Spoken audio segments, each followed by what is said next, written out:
What is up, guys? NYK at 31 here. Madden 17 salary cap. Madden Bowl quarterfinals were this past weekend. What did we learn? And before I start that, I've gotten asked by a couple of people now whether I'll make a run at qualifying for the remaining one of the remaining two tournaments, and I don't know. I'm just on the fence on that, guys. Getting or cracking the top 100 in the leaderboard took a lot of energy. And right now, I'm doing a lot of mixing and matching and experimenting and doing things like doing my playbook series in this mode. So I've been playing with recently the Dolphins, Eagles, Falcons, and Giants. I got those videos coming up this week. And players, different quarterbacks. I've been going between Drew Brees, Aaron Rodgers, and Derek Carr, experimenting with O lines, all bronze, uh, the Zan Fat Five theory, silvers, bronze and silvers, elites. I'm just doing a lot of combinations and seeing what I feel most comfortable with. But enough about that and me. Let's talk about Madden Bowl and things that we've learned. And some of the comments that I make will lean towards the direction that I'm heading.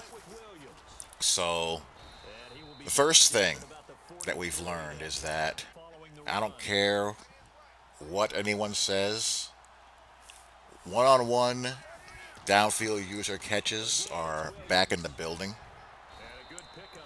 I don't think there's any dispute about that from what I've seen.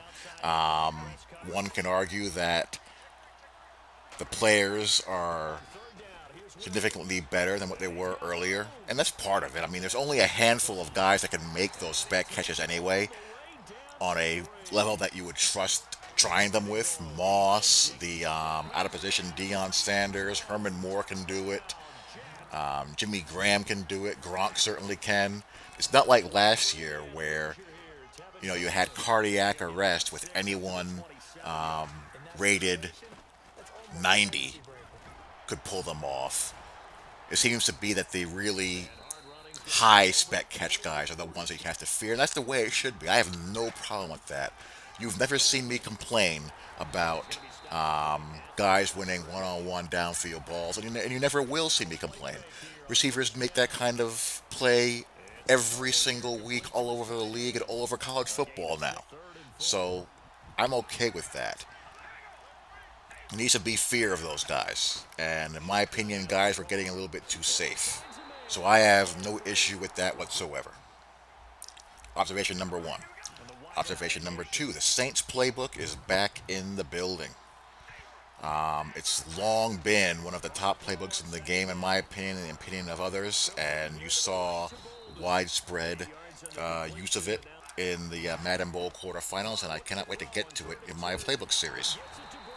Saints playbook has always had a lot to offer, and this year is no different, especially with the way the deep zones do not play. Saints is a very aggressive downfield passing playbook with good running, with good running stuff as well. So it's a really potent mix. Number three, if you want to make a deep run, a deep tournament run, tank your offensive line. All bronzes across the board. Tank it. Get used to playing with it. Do it. Everyone in the quarterfinals had a tanked offensive line. Problem had the best offensive line in the group with three silvers and two bronzes. You're really putting yourself at a competitive disadvantage by not doing so. Unless you're a guy like Matster Gamer, who's a offensive line savant. I don't know how he does it, but he believes in good offensive lines, and it works for him. So, God bless him. He's always at the top of the salary cap leaderboards, and he's a very good player and a good guy in the community. But by and large, most people do not play that way. They tube their offensive line and they load up in the secondary and at quarterback, wide receiver, and at halfback. You saw David Johnson all over the place. You saw loaded secondaries filled with hit power and loaded wide receiver units. And until the game is tuned or patched to where there's a penalty for rolling out trash offensive lines, it makes no sense to handicap yourself if you're a competitive player and bring a knife to a gunfight. It's just not worth the headache. This particular game, you're going to see my team squad at the end of this video, but this particular game, I'm rolling with elites across the board on the offensive line, Drew Brees and Ricky Williams at the backfield.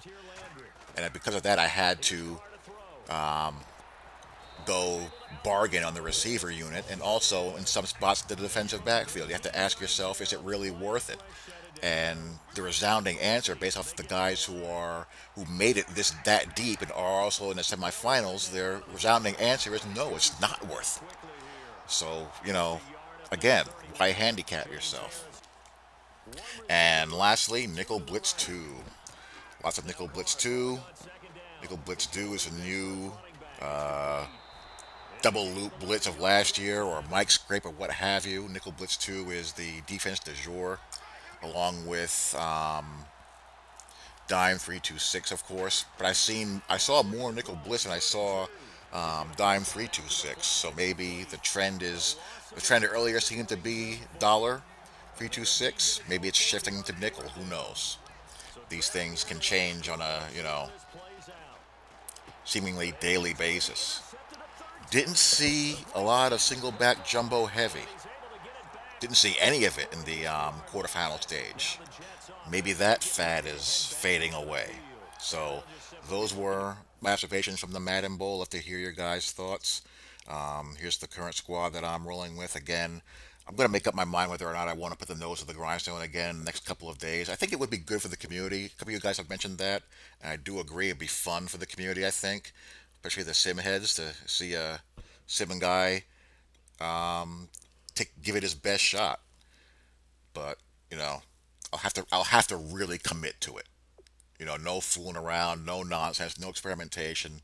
Tube the offensive line, load up, and get after it. So there you go. Hope you guys enjoyed. Talk to y'all later. Peace.